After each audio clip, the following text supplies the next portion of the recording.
Hello and welcome to the 2018 Ohioana Book Festival. I am joined by author Michael Nye, who has recently published his first novel, All the Castles Burned, which I think you have with you, and has a collection of short stories called Strategies Against Extinction.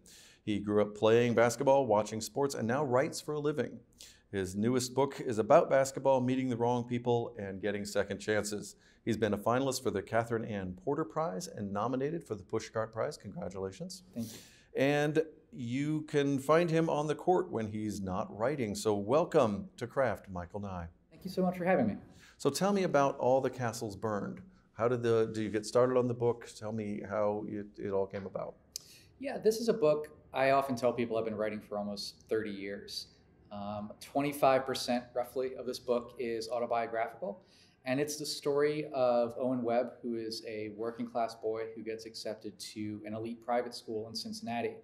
It's set in the 1990s, and at this private school, Owen falls under the spell and sway of an upperclassman named Carson Bly, and they develop a friendship through a love of sports, specifically basketball. And Carson then begins to manipulate that friendship as Owen's parents, their family life begins to fall apart. So this is a story about class and elitism. It is about sports, about athletics. It's about male friendship and the way those events can have consequences that ripple throughout our lives for a very, very long time to come. Okay. So was this based on the kinds of relationships you developed while playing basketball in high school and things like that? Not so much. So for me, the autobiographical element of this book is Owen's relationship to his father.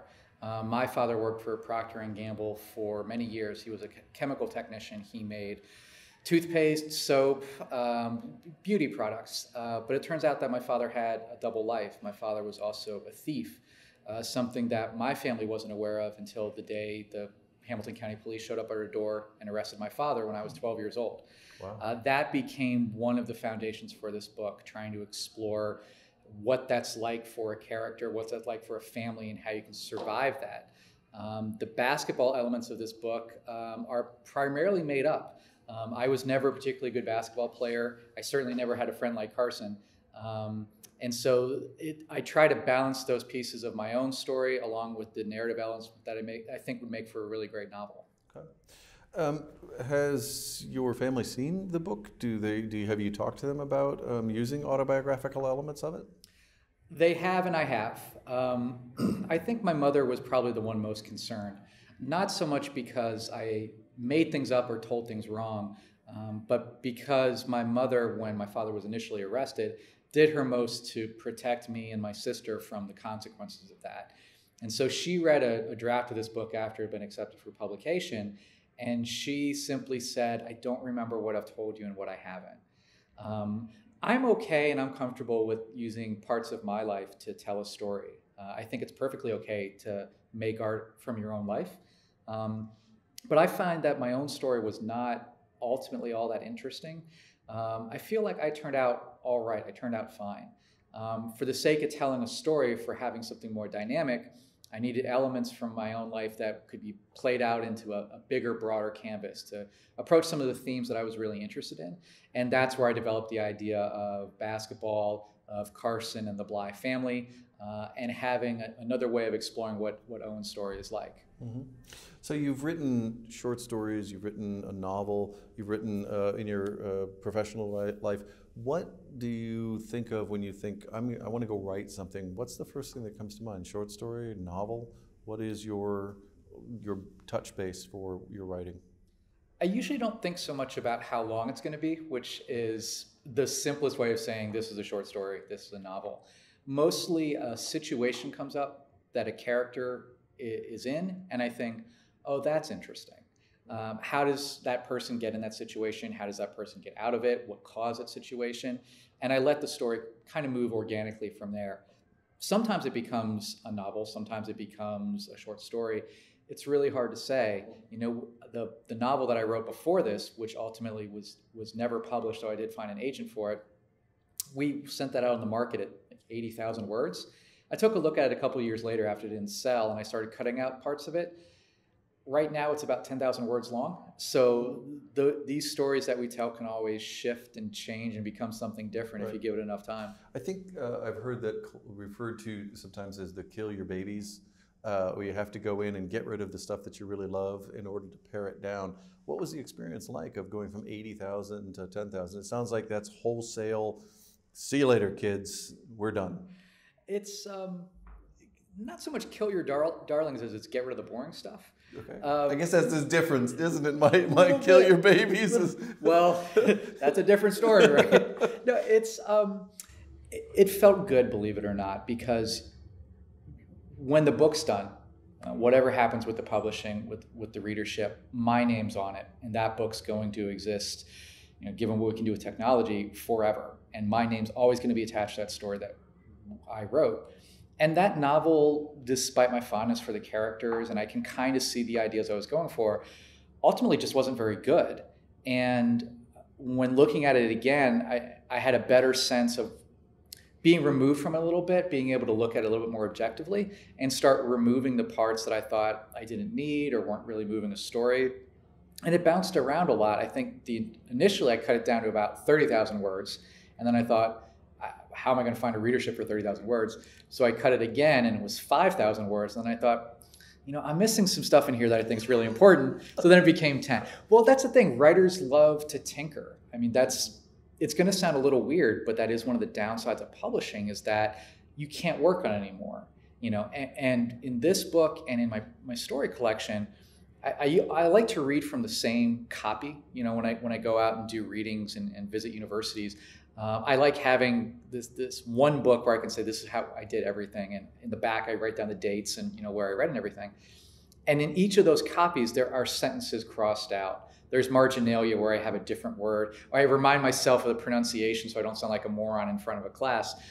We're always tinkering and trying to improve it. So looking at that failed novel that became significantly shorter, I just feel like I've improved as a writer and as a storyteller, and I can do that story better, which in this particular case means shorter. And that's perfectly okay. Okay. So when you start writing now, what is your process? You sit down and say, I have this idea, I'm going to start developing it. Do you sketch an outline? Do you just start writing, the seat of your pants method, things like that? What is it for you as a writer? I like to get a first draft finished first and foremost. I don't worry so much about cleaning up language, character. I let the narrative develop all the kind of branches it might need to tell the story. And I like to just keep going forward.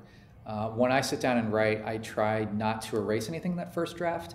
And if I think, okay, I'm done with this, I'll just create another chapter. I write on my laptop, and I've got all these different pages, and I can put it all together later. Because one of the nice things is when you go back and look at that first draft, you can see all the elements that were gestating, that just needed more time to marinate, maybe things that I'd forgotten about altogether, and be able to go back to it and say, oh, that's an interesting idea.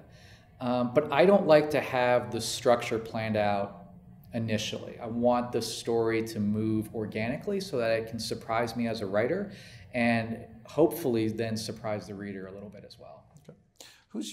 Do you have, besides your agent, do you give your writing to another person that you always give it to? I've done this with my wife, who is suffering greatly because she read things like my dissertation, which was unfair.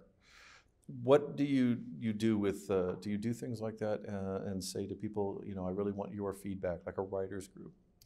Not a writer's group, but writer friends. I have been in this literary world for 15 years now, and made friends with the different magazines I've worked on, the different universities I've taught at. So there are 4 people that read early drafts of All the Castles Burned, drafts going back 4 years at this point, who would read the book all the way through, give me a call, we talk on the phone for a couple of hours. Sometimes it was very specific, sometimes it was very broad, but their feedback was invaluable. And they're writers too, one is a poet, and it just gives me a couple of different flavors of how people are responding to the work.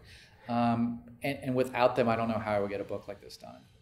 What's you're friends with them, but occasionally I've gotten feedback where I'm like, oh, you're just wrong. And how do you negotiate that? I'm asking for a friend. How do you go through and say, you really disliked something I wrote? Okay, they give you a reason.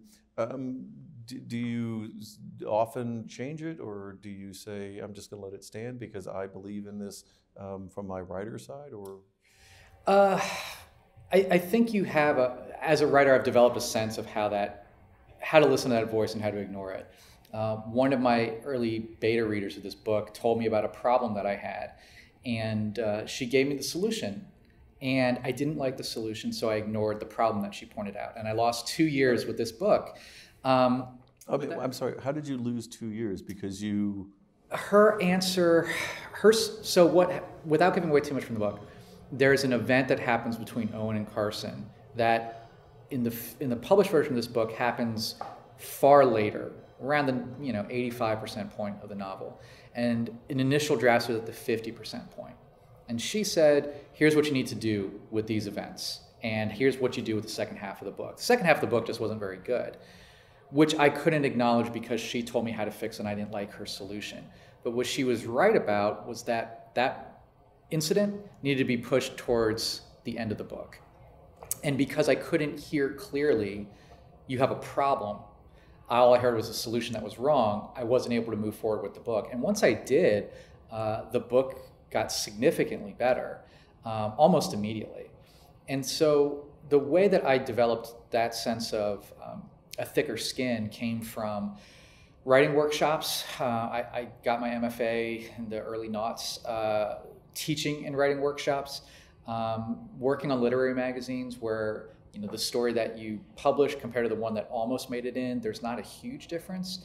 It's not personal. And I think my writer friends and good writers who are good at giving criticism, and not all good writers are able to explain to you, here's what I think is a concern with your book, here's how I think you can make it stronger, and here's why. Being able to understand and appreciate that criticism is difficult to do. Each novel, of course, has its own set of problems, its own set of challenges that you're creating. Hopefully I can listen better with the next book. Save myself a lot of time that way.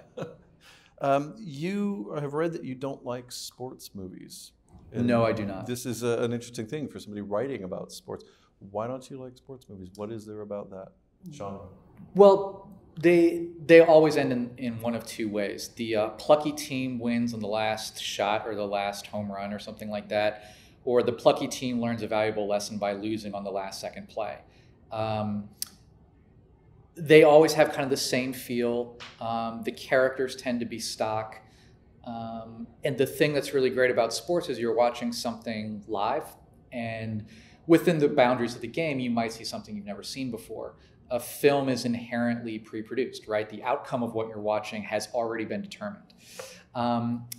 And with this book, what was important to me is thinking about the way boys interact when they're teenagers.